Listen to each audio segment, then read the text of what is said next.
सच्चिदानंद रूपाय विश्वोत्पत्त्यादिहेतवे तापत्रय विनाशाय श्रीकृष्णाय वयं नमः। कृष्णाय वासुदेवाय देवकी नंदनाय च नंद गोप कुमाराय गोविंदाय नमो नमः। अतुलित बलधाम हेमशैलाभरीहं धनजीवन कृशं ध्यानिनाग्रहणं शकलगुणनिधानं वानराणामधीशं रघुपतिप्रियभक्तं वातजातं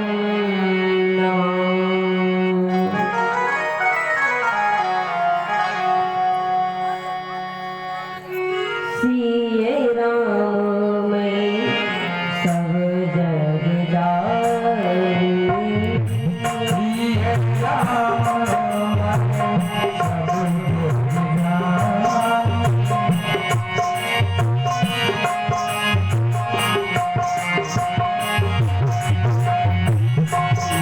राम मैं सब जग जाई। सिये सब जग जाए। सिये राम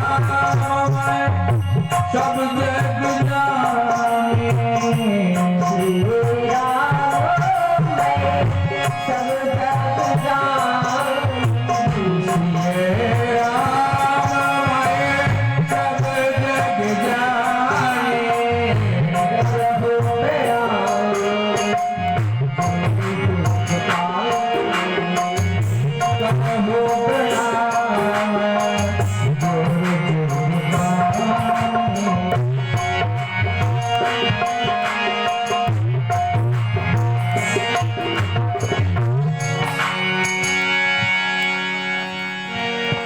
अखिल कोटि ब्रह्मांड नायक जगत जगताधार पार ब्रह्म परमेश्वर परम पूज्य स्वामी तुलसीदास महाराज जी, श्री व्यास महाराज जी, श्री गुरुदेव महाराज जी, श्री माँ कत्यायनी जी, श्री ठाकुर जी के श्री भगवान जी के जोड़ों में नंदन करते हुए दूर दराज से श्रोतागण महानुभाव, दूर दराज से उपस्थित आचार्य महोदय जीवा विद्वानगण, संगीत प्रसाद दे हमारे भैया लोग, इस ध्वनि यंत्र के माध्यम से जहाँ तक मेरी आवाज आ रही है समस्त जीवात्मा को प्यार भरा जय जय श्री सीताराम है। इस कथा का चतुर्थ दिवस और शान कल बेला में बैठ के हम सभी मन को एकाग्र करते हुए इस मन को श्री ठाकुर जी के चरणों में जोड़ते हुए श्री राम जी की पावन मंगलमय कथा को हम सभी पालन करने जा रहे हैं। हम सभी को पावन से अवसर प्राप्त हुआ। बड़े भाव के साथ में श्री हरि का पावन मंगलमय नाम आप सभी लोग उच्चारण करते हुए चलेंगे। सच्चिदानंद भगवान की जय हो, भक्तवत्सल भगवान की जय हो, केंद्र सरकार की जय हो, श्री बालाजी महाराज की जय हो। बड़े भाव से सभी लोग बोलेंगे। लगने तुमसे लगा बैठी, हम सभी हरि के चरणों में लगन लगाए बैठे हैं। श्रद्धा भाव से बोलेंगे। लगने तुमसे लगा बैठी जो होगा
बड़े भाव के साथ में सच्ची को लगन लगाए हुए सभी भगवान राम जी के दरबार में बैठ के राम जी की पावन मंगलमय कथा को सुन रहे हैं। हम सभी को पावन सो अवसर प्राप्त हुआ। श्री याज्ञवल्क्य महाराज जी भारद्वाज महाराज जी को भगवान की पावन मंगलमय कथा सुना रहे हैं और उन सभी का जीवन धन्य होता जो श्री राम जी की कथा को सुन करके अपने जीवन में उतारते हैं।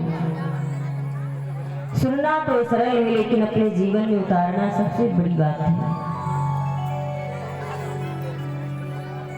कथा को सुने और अपने जीवन में भी उतारे। भगवान की कथा कोई जरूरी नहीं कि 4 घंटे 5 घंटे सुने। एक घड़ी आधी में अपनी आधी तुलसी संगत साध की हरि कोटि अपराध। बाबा ने वदन किया और सोचा कि मानो के पास में तो ज्यादा समय नहीं होगा। आजकल सबसे ज्यादा समस्या समय की। लोग कहते मेरे पास समय नहीं जो मैं भगवान की कथा सुनूं। विषय भोग के लिए सभी के पास समय, लेकिन भगवान की कथा के लिए बोले समय ही नहीं मिल पाता जो मैं भगवान की कथा को सुनूं। आजकल तो सबसे बड़ी समय की बात यही है कि समय ही नहीं मानव के पास। श्री बाबा ने भी कम किया।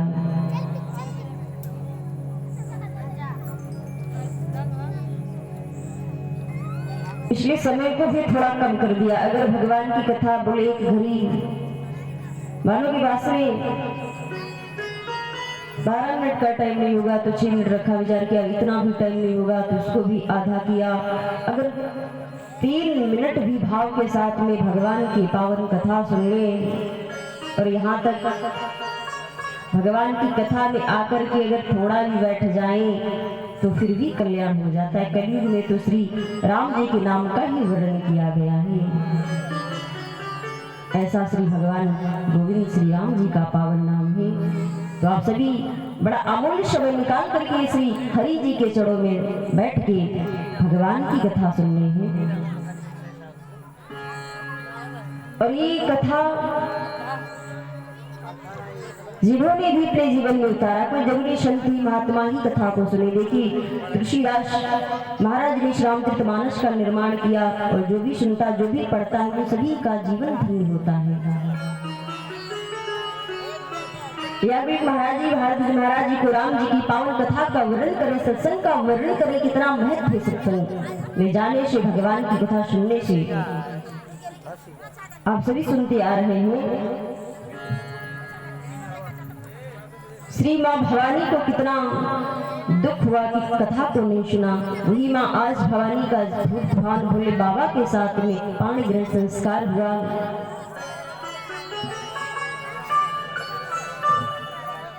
भोले बाबा के साथ में पुनः कैलाश पर्वत पर आई मां।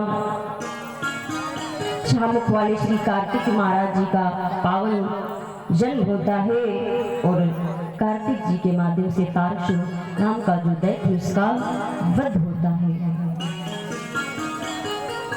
सारे देवी देवता हर्षित हो जाते हैं कि हम सभी का जीवन धन्य हो गया, क्योंकि ये तारकासुर जो दैत्य था बहुत ही हम सभी देवताओं को कष्ट दे रहा था। इसलिए सभी आनंदित हो जाते हैं। भूत भान भोले बाबा भी बड़े आनंद के साथ ही श्री राम जी की पावन मंगलमय कथाओं का गुणगान करते हैं। कैलाश पर्वत पर बैठ करके श्री राम जी का पावन स्मरण करते हैं। एक दिन की बात, श्री भूतनाथ भोले बाबा जी बड़े भाव के साथ में बैठी हुई थी। आसन लगा हुआ है। मेरे भोले बाबा की जब भक्ति करते हैं तो बड़े भाव के साथ में, भाव होना चाहिए। जब भगवान की कथा सुने या भगवान का पूजन करे तो बड़ा भाव श्री राम से जुड़ जाना चाहिए। और बिना भाव के तो कुछ होने ही वाला नहीं। आप मार्केट को जाएंगे, कुछ खरीदेंगे तो फिर आप उससे भाव ही करेंगे। जब तक भाव नहीं होगा तब तक शायद आप सब्जी भी ना खरीद पाए। भाव सबसे पहले होना अति अनिवार्य है। भोले बाबा का भाव राम की बहुत ही अच्छा। श्री भूतनाथ भोले बाबा जी बैठे हुए हैं, आश्रय लगा हुआ उसी समय माँ पार्वती भवानी जी भोले बाबा के पास में पहुंची कि जाने प्रिया दरी अति की ना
उसी समय माँ भवानी भोले बाबा के सम्मुख आई।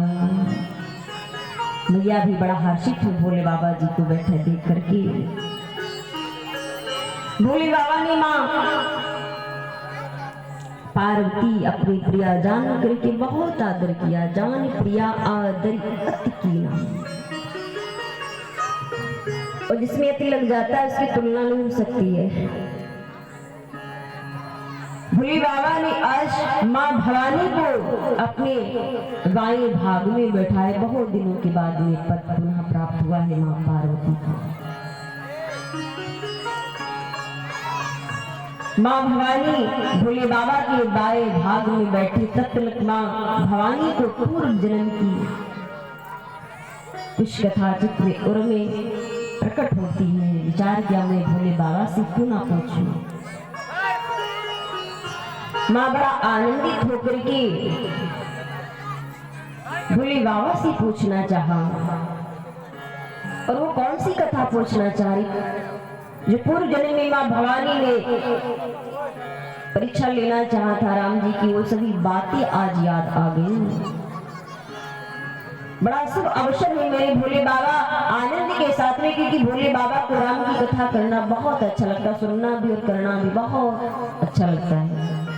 माँ भवानी को पूर्व जन्म की कहानी याद आ गई।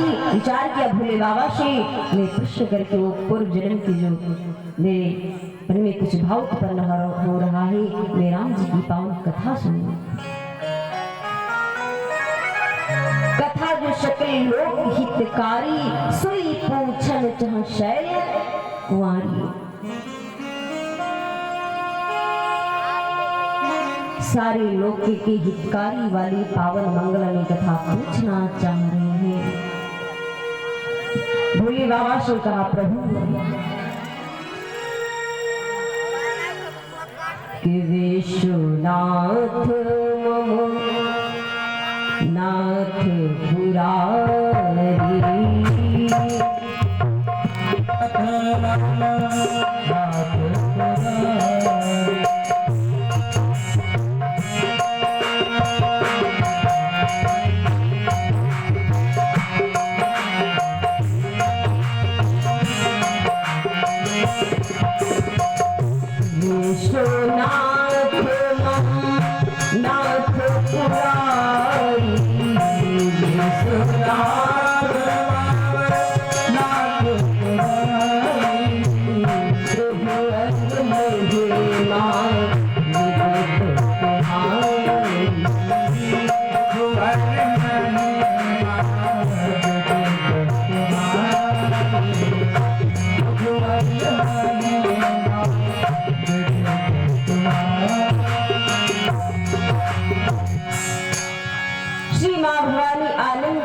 नाथ में विश्व के नाथ त्रिपुरासुर का वध करने वाले जगत में सबको सही लोग आपको पूजते पूजने प्रभु।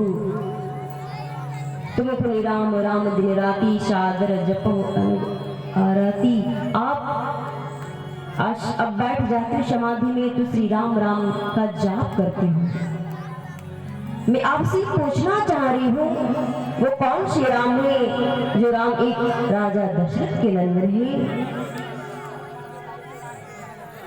जिनकी प्रिया का हरण हो गया, क्या वो राम है? और कौन से राम है जो भटभटवासी कड़कड़ में व्याप्त रहने वाले, वो कौन से राम है? आप किस राम का उच्चारण करते हैं? कृपा करके मैं उनकी महिमा का वर्णन सुनना चाहती हूँ।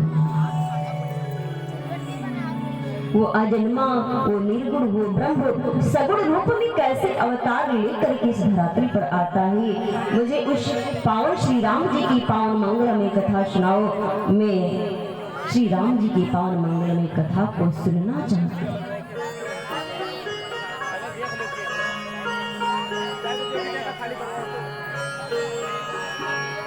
भोले बाबा से माँ भवानी बोले प्रभु मैं उस निर्गुण वो अजन्मा प्रभु बतलाया जाता है, वो किस प्रकार से सगुण रूप में आकर के अवतार लेता है। मुझे श्री राम जी की पावन मंगलमय कथा को विस्तार पूर्वक ही मैं सुनना चाहती हूँ। देखिए श्रोता का भाव जब प्रश्न करता है तो उसका भाव भी उससे जुड़ना चाहिए। देखा भोले बाबा ने कि बड़ा भाव है मां पार्वती के हृदय में राम की कथा सुनने का, अनुराग बढ़ा, राम के चरणों में बहुत अनुराग है। मां कह रही है प्रभु नाथ कि पुनि प्रभु का राम अवतारा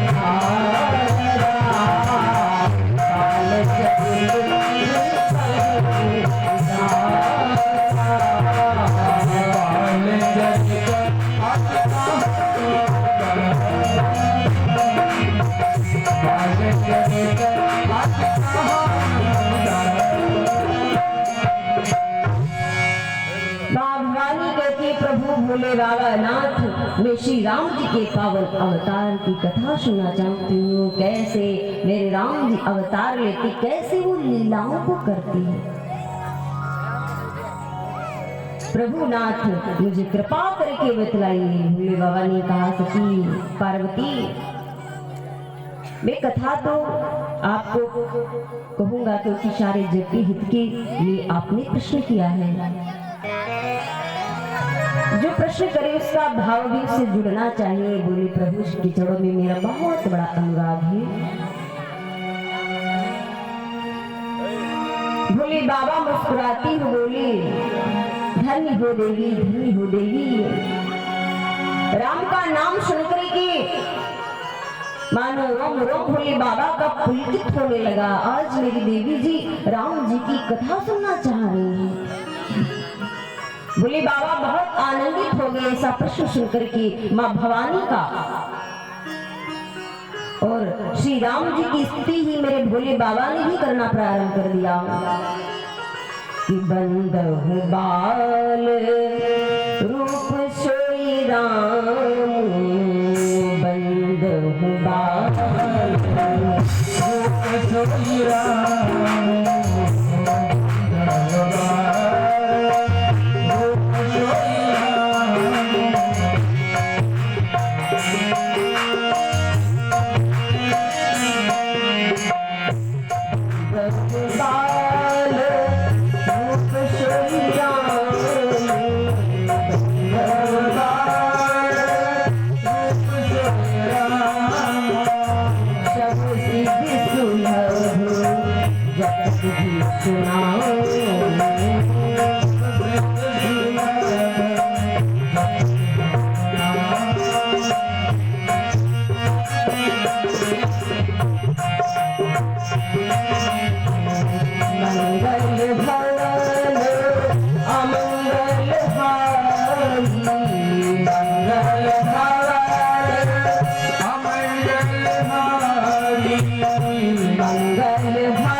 राम की कथा मेरी देवी सुनना चाह रही है।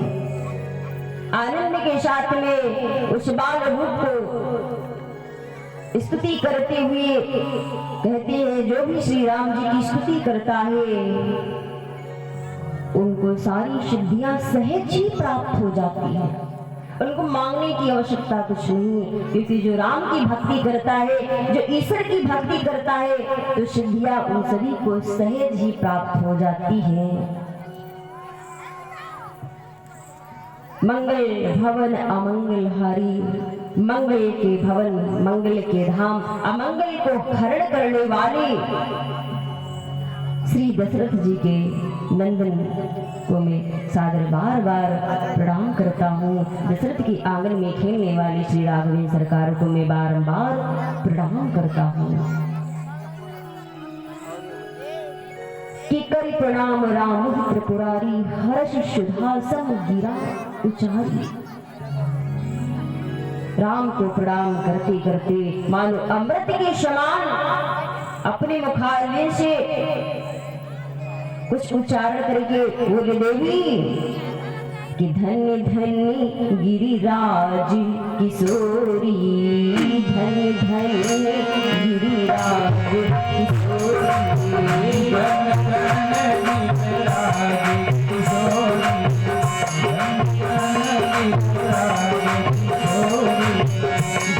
धन्य गिरिराज किशोरी,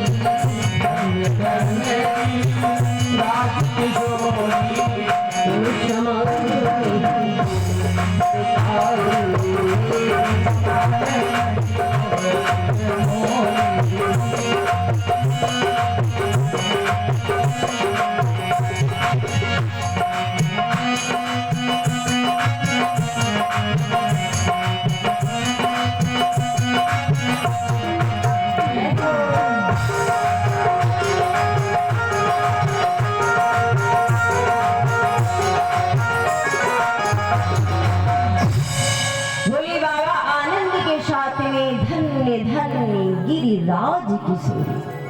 अब इतना खुश हो गए तो ये कहानी की धन्य पार्वती गिरिराज हिमांचल की पुत्री, आप धन्य हो, क्योंकि तुमने अपने लिए प्रश्न नहीं किया, सारी जग के कल्याण करने वाले उस राम के पावन मंगलमय कथा को सुनने के लिए आपने बहुत सुंदर प्रश्न किया है। वो सारी जग को पावन करने वाली श्री राम जी की जो कथा आप सुनना चाह रही हो, कि पूछो रघुपति कथा प्रसंगा, सकल लोक जग पावन गंगा। आपने अपने लिए नहीं प्रश्न किया, सारी लोक हित करने के लिए आपने पावन प्रश्न किया है। जिस प्रकार मां गंगा पावन ही स्नान हो जा करने से हम लोग सभी पावन हो जाते, वे श्री राम की पावन कथा सुनने से हम सभी का जीवन धन्य हो जाता है। ऐसी है पावन श्री राम की कथा। धन्य हो देवी, बार बार धन्य धन्य कह करके भोले बाबा बड़ा हर्षित हो रहे हैं और उनका जीवन धन्य हो रहा है। भोले बाबा कह रहे हैं, देवी जो संत के समागम में बैठ के श्री हरि की कथा सुनती है, उन हर प्राणी का जीवन हो जाता है जो सत्संग में बैठ करके भगवान राम की कथा को सुनते हैं और अपने जीवन में उतारते हैं। कि जन हरि कथा सुने नहीं काना, श्रवण रंध्र अहि भवन शमाना। जिसने इस माना तन को पा करके भगवान की कथा अपने इन कानों से, इन नहीं सुना, उनके कान किसके समान हैं? अहि भव समान, सर्प के बिल के समान हैं। ये मानव तन हम सभी को बड़ी भाग्य से मिला है। बहुत समय हम सभी में दे सकते हैं, लेकिन 2 मिनट समय भगवान के लिए भी दे सकते हैं। आपके यहाँ कथा चल रही है, ये भगवान की कथा में कोई निमंत्रण की नहीं आवश्यकता होती कि पड़ोसी हमें कहेगा तभी जाएंगे। ये तो मेरे राम की कथा है और हम सभी तो राम से वादा करके आए हैं कि मैं प्रभु आपका गुणगान करूंगा, सत्य मार्ग पर चलूंगा। हमको आपको कोई अगर पैसा उधार दे देता है 1-2 हजार रुपए, तो हम लोग कितना बड़ा एहसान मानते, भाई उस आदमी ने हमको पैसे दिए हैं। और मेरे ईश्वर ने हम सभी को क्या नहीं दिया, इतना सुंदर शरीर बना दिया, इससे बढ़कर के और क्या हो सकता है। फिर भी हम लोग कहते हैं कि कोई पड़ोसी निमंत्रण देगा तभी जाएंगे, यदि सुनेंगे कथा सुनेंगे, ऐसा भाव नहीं होना चाहिए। और जो भगवान की मानव तन पा करके कथा नहीं सुनते, उनका तो जीवन फिर वैसे का वैसा हो जाएगा। जो 84 लोक में जैसे भ्रमण करने के बाद में ये मानव तन मिला, फिर 84 लाख में जाना पड़ेगा। और जो इन आंखों को पा करके कि नयन संत दर्श नहीं देखा, लोचन मोर पंथ कर लेखा। भगवान ने जितनी भी शरीर में वस्तुएं बनाई बड़ा सोच समझ के बनाया। कान से हर सभी बात सुनते, भगवान का नाम भी सुन लेना जरूरी है। आंख से हर कुछ चीज देखते हैं, लेकिन इन आंखों से प्रभु के दर्शन करें, संतों के दर्शन करना चाहिए। और जो इन आंखों को पा करके, बाबा जी कहे मानस में कि आंखों को पा करके, जिनके हैं नहीं तो उनकी बेकार की बात हो गई, जिनके हैं वो जिनको हुई नहीं है, और संतों के दर्शन किया नहीं,